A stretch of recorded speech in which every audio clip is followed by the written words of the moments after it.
Comme nous l'avons vu précédemment, la respiration est la seule fonction vitale dépendante du système neurovégétatif que l'homme puisse maîtriser.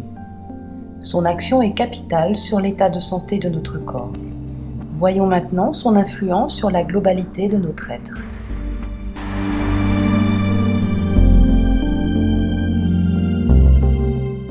Les affects correspondent à un ensemble de mécanismes psychologiques qui influencent le comportement.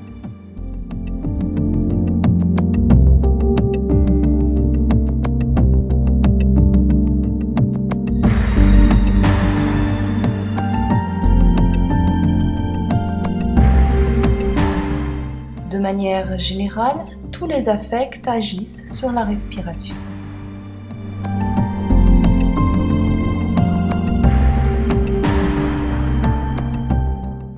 Nous avons vu qu'un stress mal géré avait des conséquences perverses sur la respiration.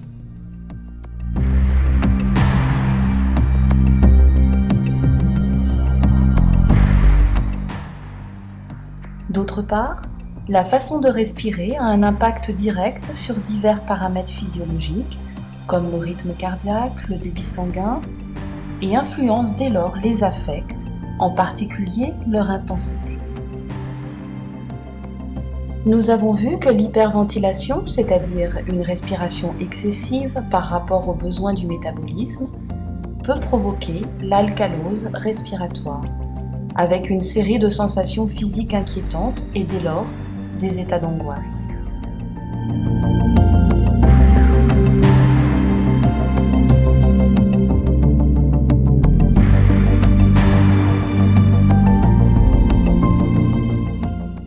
Ces sensations corporelles provoquées induisent facilement la peur, l'angoisse et parfois une crise de panique.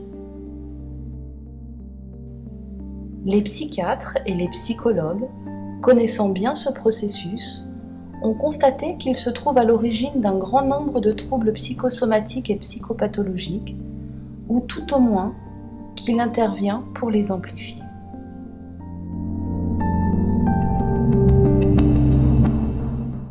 Nous avons vu d'un point de vue anatomique les rapports entre la posture et la respiration.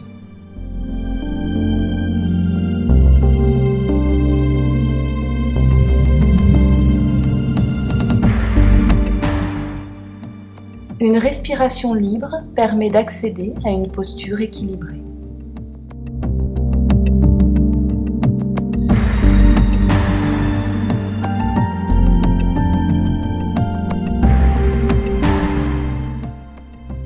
Lors d'un déséquilibre postural, la confiance ne vient plus pour l'homme de ce qu'il est, corporellement et réellement, mais de ce qu'il pense, de ce qu'il sait ou de ce qu'il est pour les autres. Ce déséquilibre provoque alors tension, insécurité, rapports conflictuels. Se recentrer, c'est se retrouver pleinement homme debout, responsable, libéré, en pleine confiance, installé autant en lui-même que dans le monde qui l'entoure, ressentant un juste équilibre entre être et paraître, entre présence à soi et au monde.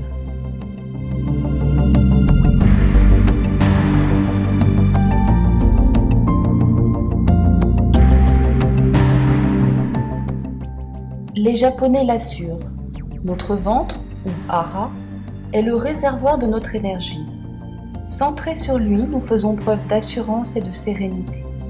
Coupés de lui, le moindre choc peut nous faire vaciller.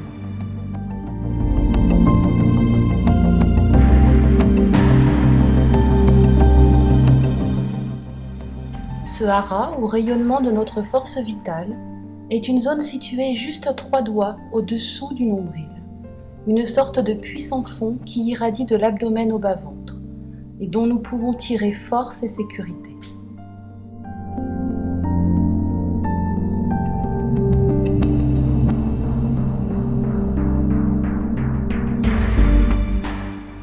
Une personne centrée sur son hara est solidement ancrée sur terre.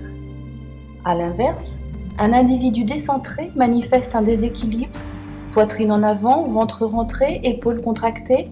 Chez lui, la tête domine, la fonction intellectuelle prime sur l'instinct. Déconnecté de son bassin, un simple choc peut alors l'ébranler, qu'il soit physique ou émotionnel.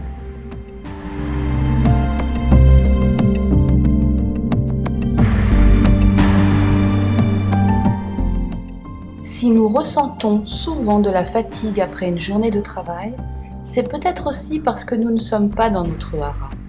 En nous appuyant sur les seules forces de l'ego, du mental, nous nous sommes coupés des forces profondes de l'être.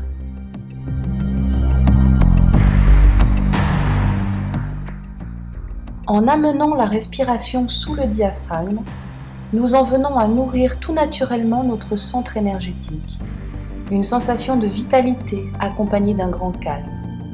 En se concentrant pleinement sur le moment présent, l'énergie du hara croît. Au début, la posture est difficile à tenir, mais plus on se montre assidu, plus l'équilibre tant physique que psychologique se manifeste.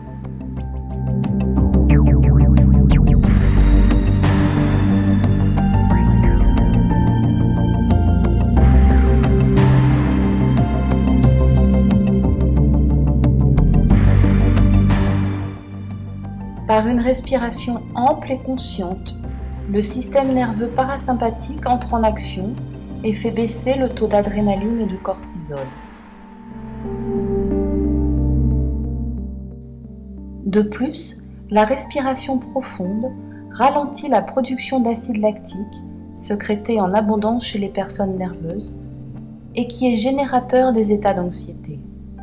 La respiration libre et profonde accroît le niveau d'énergie, ce qui donne un regain de force pour affronter les difficultés.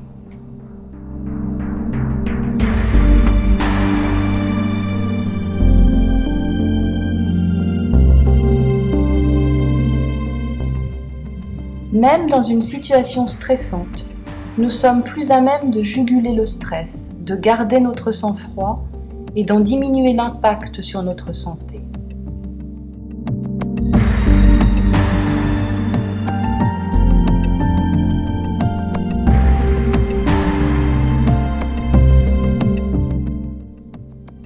Respirer à fond déconnecte, permet de prendre du recul et de garder le contrôle de soi.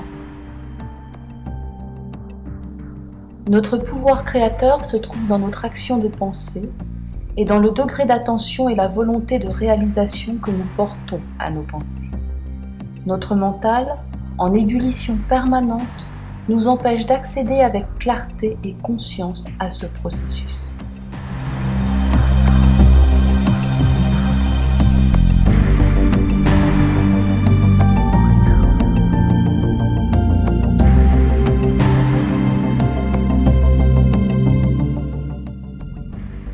Les techniques de respiration en conscience visent à allonger le souffle avec attention.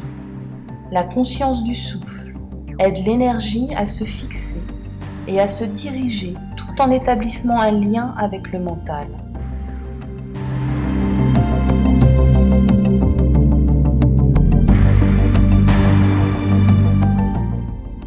Les vagues mentales se manifestent dans notre cerveau par des fréquences mentales. Les rythmes de la respiration influencent directement les rythmes et les ondes émises par le cerveau.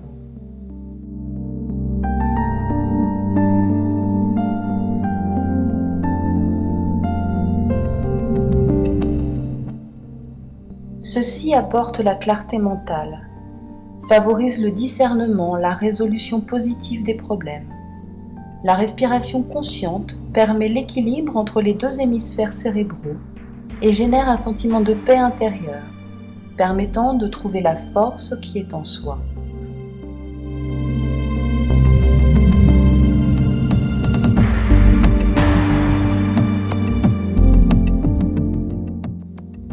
C'est l'état du yogi qui se réfère aux états subtils du mental en totalité contrôlée, se définissant comme un état de grande fermeté au niveau émotionnel, un équilibre de la concentration et du détachement au niveau mental et une vitalité au niveau corporel.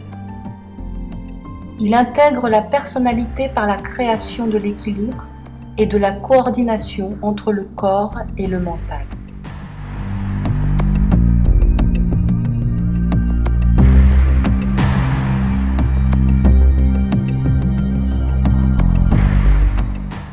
Les taoïstes croient par exemple que le phénomène de la respiration permet non seulement au corps d'aller chercher l'oxygène dont il a besoin et de le transformer en énergie chimique par le biais de la combustion interne, mais que la respiration sert aussi de porte d'entrée et de soutien aux diverses autres sortes d'énergie qui animent notre être.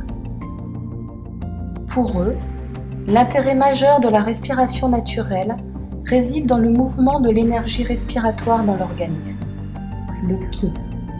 Le mouvement de cette énergie résulte de la polarité entre l'inspiration, yang, active, ascendante, et l'expiration, yin, passive, descendante, pendant que le corps se remplit et se vide d'air.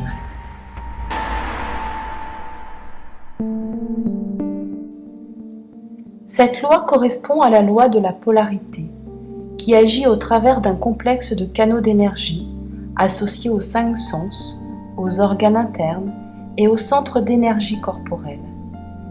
L'énergie se déplace d'un centre de potentiel électrique élevé à un autre, plus faible. La maladie survient quand ce déplacement se bloque ou se déséquilibre.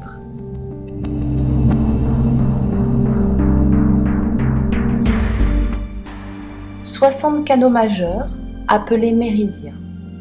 Les canaux primaires conduisent le Qi vers les divers organes et glandes, tandis que d'autres, dits psychiques, servent de réservoirs spécifiques d'énergie qui relient et alimentent les canaux primaires. L'exploration des 2 canaux psychiques principaux, le canal gouverneur et le canal fonctionnel, est indispensable car il relie les principaux centres d'énergie au corps. Quand l'énergie les traverse, ces centres l'assimilent et la transforment pour la distribuer à tout l'organisme par les canaux primaires. Selon la vision taoïste moderne, la découverte par la science que l'atmosphère de la Terre est remplie de charges électriques appelées ions est extrêmement significative. Certains taoïstes ont même été jusqu'à associer les ions négatifs au Qi. Les ions négatifs, qui sont de minuscules paquets d'énergie électrique presque pure, sont formés naturellement par les interactions entre l'énergie solaire et l'atmosphère terrestre, ainsi que par les particules cosmiques, les éclairs, les tempêtes, les vents, l'évaporation, le mouvement de l'eau et les niveaux bas de radioactivité provenant de la Terre.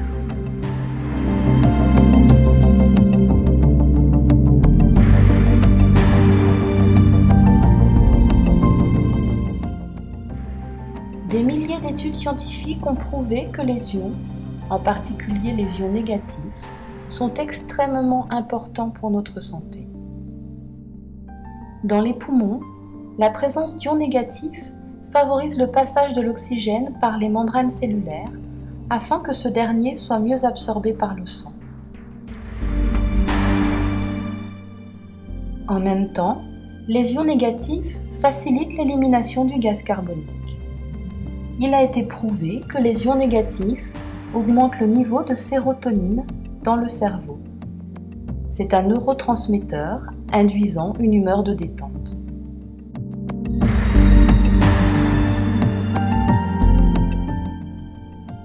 Des études montrent également que les ions négatifs sont constamment épuisés par la pollution, l'air climatisé, les espaces confinés, les bâtiments en béton, les champs électriques artificiels, la déforestation.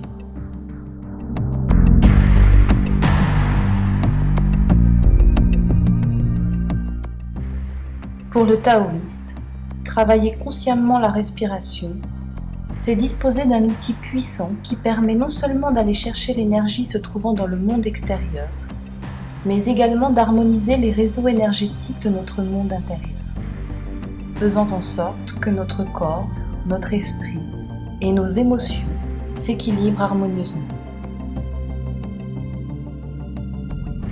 Les taoïstes croient que c'est cet équilibre, le fondement de la véritable intégralité, qui est au cœur de la santé et du bien-être.